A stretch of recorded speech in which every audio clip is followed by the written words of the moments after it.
नमस्कार सर्वांना, तुमच्या सर्वांचे स्वागत आहे माझ्या यूट्यूब चॅनलवर, ज्याचे नाव आहे क्रेझी दक्षवी। आज मी बनवला आहे दाल फ्राय। याची रेसिपी तुमच्यासोबत शेअर करत आहे। चला तर मग व्हिडिओला सुरुवात करूया। तूर डाळ आणि मूग डाळ स्वच्छ धुवून घेतलेली आहे। ती आता मी कुकरमध्ये याच्या 3 शिट्या करून घेणार आहे। फोडणीसाठी लागणार आहे बारीक कट करून घेतलेला कांदा, टोमॅटो, कढीपत्ता, मिरची, लसणाच्या पाकळ्या आणि कोथिंबीर। इथे मी कढईमध्ये तेल गरम करायला ठेवलं आहे फोडणीसाठी।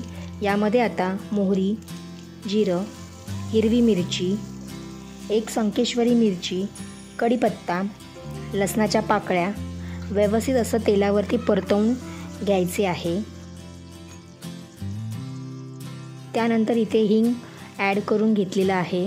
मग यामध्ये बारीक कट करून घेतलेला कांदा ॲड करून घेत आहे आणि कांदा लालसर होईपर्यंत तेलावर 2 ते 3 मिनिटे परतवून घेणार आहे। कांदा लालसर झाला की यामध्ये थोडी हळद, 1 चमचा लाल मिरची पावडर, तेही आपल्याला तेलावरती परतवून घ्यायचे आहे।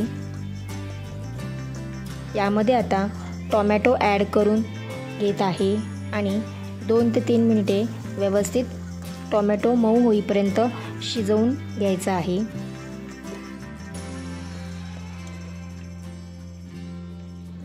यामध्ये आता शिजवून घेतलेली डाळ ॲड करून घेत आहे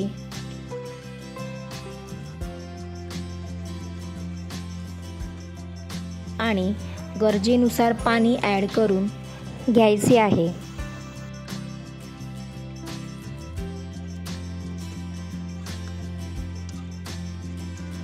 चवीनुसार मीठ ॲड करून व्यवस्थित मिक्स करून 4 ते 5 मिनिटांसाठी एक उकळी काढून घ्यायची आहे। शेवटी यामध्ये कोथिंबीर ॲड करून घेतली आहे। बघू शकता डाळ फ्राय तयार आहे। कशी वाटली रेसिपी? व्हिडिओ जर आवडला असेल तर लाईक, शेअर, कॉमेंट आणि चॅनलवर जर नवीन असाल तर सबस्क्राईब करायला विसरू नका। थँक्यू।